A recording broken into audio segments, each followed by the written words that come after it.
दोस्तों, कभी एक लम्हे के लिए रुककर सोचें, हम जिस जमीन पर खड़े हैं, जिस पर हवा चलती है, बादल तैरते हैं, पहाड़ खड़े हैं, बारिश बरसती है, यही जमीन कभी एक जलता हुआ आग का गोला थी। A complete molten world, no oceans, no sky, no life, सिर्फ हीट, फायर और केओस। लेकिन हैरत की बात यह है कि यही आग का गोला आहिस्ता आहिस्ता हमारी आज की नीली सैयारे में तब्दील हुआ। ये तब्दीली कोई एक दिन या एक साल में नहीं हुई, ये सफ़र अरबों साल पर मुहित है। और इस सफ़र में शामिल हैं ज़बरदस्त धमाके, ढेर सारे एक्सीडेंट्स, वायलेंट कोलिजन्स और वो वाक़यात जो सुनकर इंसान सिर्फ हैरान रह जाता है। आज का इंसान ज़मीन को एक स्टेबल जगह समझता है, लेकिन हकीकत ये है कि हमारी ये दुनिया बार बार बनी, टूटी, पिघली और दोबारा बनी। अगर इनमें से किसी भी मरहले में हल्की सी तब्दीली आ जाती तो शायद आज हम मौजूद ही ना होते। तो सवाल ये पैदा होता है, ये आग का गोला कहाँ से आया? हमारी ज़मीन की बिल्डिंग मटेरियल कहाँ से निकली? वो कौन से कॉस्मिक इवेंट्स थे जिन्होंने इसे शक्ल दी? पानी, माहौल, चांद, ये सब कैसे वजूद में आए? और ज़िंदगी, वो कब और कैसे मुमकिन बनी? इस डॉक्यूमेंट्री में हम एक शानदार कॉस्मिक जर्नी का आगाज़ कर रहे हैं, एक ऐसा सफ़र जो हमें ले जाएगा 4.6 अरब साल पहले, जहां न सूरज था, न ज़मीन, न चांद, सिर्फ एक खामोश, ठंडा और बेहद वसी खिला, बस गर्द, गैस और तारों की बची हुई राख। मगर ये वही खिला था जहां से किसी मोजज़े की तरह हमारा पूरा शमसी निज़ाम पैदा हुआ और आखिरकार वो आलमी निज़ाम बना जिसके बगैर हम एक लम्हा भी जिंदा नहीं रह सकते। ये दास्तान हमारी ज़मीन की नहीं, ये दास्तान हमारे वजूद की है। अगर आप जानना चाहते हैं कि ज़मीन से पहले क्या था और वो कौन सा कॉस्मिक धमाका था जिसने पूरे सोलर सिस्टम की पैदाइश का आगाज़ किया, तो आइए चलते हैं शमसी निज़ाम की पैदाइश तक। तकरीबन 4.6 बिलियन साल पहले कायनात के एक दूर दराज हिस्से में एक वसीओ अरीज गैस क्लाउड तैर रहा था। साइंटिफिकली इसे कहते हैं सोलर नेबुला, एक निहारिका जिसमें मौजूद थी hydrogen, helium, dust, metal particles और लाखों बरसों पुरानी कॉस्मिक ऐश। ये बादल अपनी जगह खामोश पड़ा था, ना इसमें खास हरकत थी और ना ही कोई खास तब्दीली। फिर एक दिन वो हुआ जिसने कहानी को हमेशा के लिए बदल दिया, एक सुपरनोवा एक्सप्लोजन। ये धमाका इस गैस क्लाउड के अंदर नहीं हुआ, बल्कि इसके करीब एक बड़ा सितारा अपनी मौत मर रहा था। जब मैसिव स्टार्स एक्सप्लोड होते हैं तो उनकी शॉक वेव्स सैकड़ों नूरी साल तक फैलती हैं। ये शॉक वेव्स निहारिका से टकराईं और एक खामोश बादल अचानक मोशन में आ गया। गर्दो गुबार दबने लगे, गैस एक जानिब खींचने लगी और पूरा बादल कोलैप्स होने लगा। कोलैप्स होते बादल के दरमियान रोटेशन बढ़ने लगी, बिल्कुल ऐसे जैसे आप पानी का भरा हुआ गुब्बारा घुमाएं। ये नेबुला घूमकर एक प्रोटोप्लैनेटरी डिस्क बन गई, एक फ्लैट घूमती हुई डिस्क जिसके मरकज में तेज हीट जमा होने लगी। ये डिस्क वो जगह थी जहां बाद में सूरज, सियारे, चांद, एस्ट्रॉइड्स और कॉमेट्स बनने वाले थे। यही वजह है कि हमारा पूरा शमसी निज़ाम एक ही लाइन में घूमता है, क्योंकि सबकी पैदाइश एक ही रोटेटिंग डिस्क से हुई। इस वक्त पूरा मादा यकसा नहीं था, ज्यादा मास सेंटर की तरफ खिंच रहा था, जबकि कम मास आउटर रीजन्स में बिखरा हुआ था। ये कॉस्मिक आर्किटेक्चर गैर मामूली तौर पर प्रिसाइज थी। एक स्लाइट इम्बैलेंस भी पूरे निज़ाम को कोलैप्स कर सकता था, लेकिन फितरत ने इसे हैरत अंगीज तरीके से बैलेंस किया। डिस्क के मरकज में हीट बढ़ रही थी, कुछ नया पैदा होने वाला था। तो आगे बढ़ते हैं सूरज की पैदाइश देखने के लिए। प्रोटोप्लैनेटरी डिस्क के मरकज में मादा तेजी से जमा हो रहा था। जितना ज्यादा मटेरियल सेंटर में जाता, उतनी ही ग्रेविटी बढ़ती और टेम्परेचर मुसलसल राइज करता जा रहा था। यहां एक नई एंटिटी जन्म लेने वाली थी, प्रोटोस्टार। प्रोटोस्टार कोई मुकम्मल सितारा नहीं होता, ये हीट और गैस का एक कॉम्पैक्ट क्लाउड होता है जो अभी अपनी स्टेबिलिटी के लिए स्ट्रगल कर रहा होता है। लेकिन जैसे जैसे मास बढ़ता गया, सेंटर की हीट 1.5 करोड़ डिग्री सेंटीग्रेड तक जा पहुंची। और फिर वो लम्हा आया जब पहली बार न्यूक्लियर फ्यूजन शुरू हुई।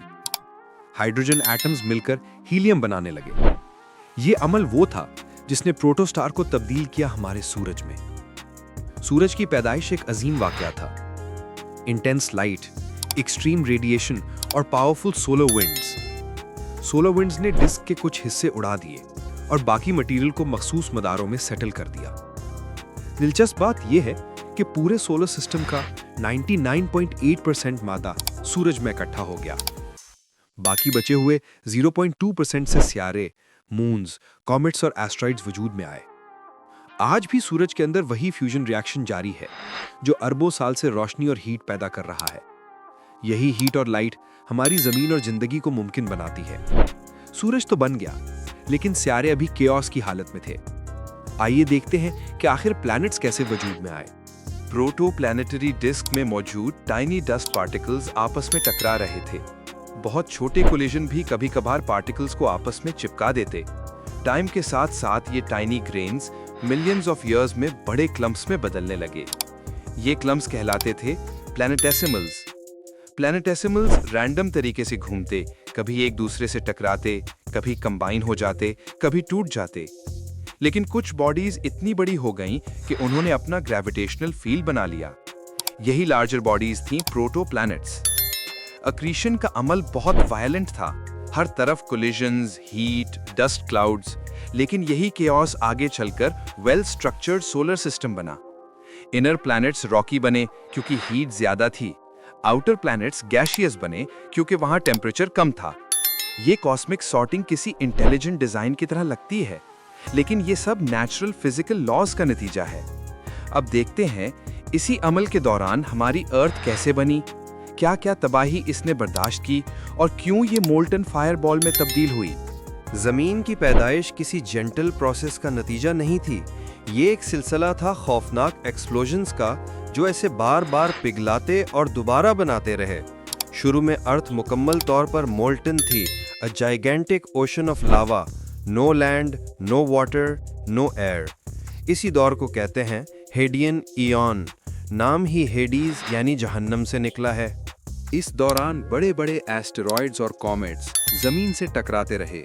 कुछ की चौड़ाई 100 किलोमीटर से भी ज्यादा थी। हर इम्पैक्ट नई हीट पैदा करता, क्रस्ट पिघल जाती और मोल्टन ओशंस दोबारा सरफेस पर फैल जाते। लेकिन तबाही के साथ साथ ये इम्पैक्ट्स अर्थ को एसेंशियल इंग्रेडिएंट्स भी दे रहे थे, खुसूसन वाटर। कॉमेट्स में फ्रोजन आइस होता है। जब ये जमीन से टकराए तो बर्फ हीट की वजह से पिघली और वाटर वेपर में बदल गई। ये वेपर आसमान में जमा हुई, क्लाउड्स बने और हजारों साल तक नॉन स्टॉप रेन हुई। इसी बारिश ने जमीन पर पहले ओशंस बनाए। लेकिन मोल्टन अर्थ कैसे लेयर्स में तकसीम हुई? कोर, मैंटल, क्रस्ट, ये सब कब और कैसे वजूद में आए? जब जमीन मोल्टन हालत में थी तो हैवी मेटल्स जैसे आयरन और निकल नीचे सिंक होने लगे। ये धीरे धीरे मरकज में जमा होकर कोर बनाने लगे। आयरन रिच कोर दो हिस्सों में बटा, outer core liquid, inner core solid. Outer core में मौजूद लिक्विड आयन की मूवमेंट एक वेरी पावरफुल मैग्नेटिक फील्ड पैदा करती है, अर्थ्स मैग्नेटिक शील्ड। यही शील्ड हमें सोलर रेडिएशन और कॉस्मिक पार्टिकल्स से बचाती है। अगर ये फील्ड ना होता तो जमीन पर लाइफ कभी एग्जिस्ट ही ना करती। कोर के ऊपर बहुत बड़ा हिस्सा था मैंटल, जो सेमी सॉलिड रॉक से बना है। मैंटल के ऊपर सॉलिड क्रस्ट बनी, वही क्रस्ट जिस पर हम खड़े हैं। आज जमीन की बड़ी लेयर्स ये हैं: lithosphere, asthenosphere, mesosphere, outer core, inner core. ये स्ट्रक्चर जमीन की स्टेबिलिटी, टेम्परेचर बैलेंस और टेक्टोनिक एक्टिविटी के लिए जरूरी है। लेकिन अर्थ की कहानी यहां खत्म नहीं होती। एक जबरदस्त टक्कर अब भी बाकी है, जिसने हमारा चांद पैदा किया। जमीन के जवान होने के कुछ वक्त बाद एक बड़ा प्रोटोप्लैनेट, जिसे थिया कहा जाता है, जमीन से टकरा गया। ये कोलिजन इतना ताकतवर था कि दोनों के आउटर लेयर्स स्पेस में बिखर गए। इन टुकड़ों ने अर्थ के गिर्द ऑर्बिट में गर्दिश शुरू की और आहिस्ता आहिस्ता इकट्ठे होकर मून यानी चांद बन गए। एविडेंस क्या है? मून रॉक्स में वही एलिमेंट्स हैं जो अर्थ क्रस्ट में पाए जाते हैं। चांद की डेंसिटी अर्थ से कम है क्योंकि इसका आयन कोर बहुत छोटा है, इम्पैक्ट के बायस। सिमुलेशंस भी यही नतीजा दिखाती हैं। चांद बनने के बाद जमीन स्टेबलाइज होने लगी।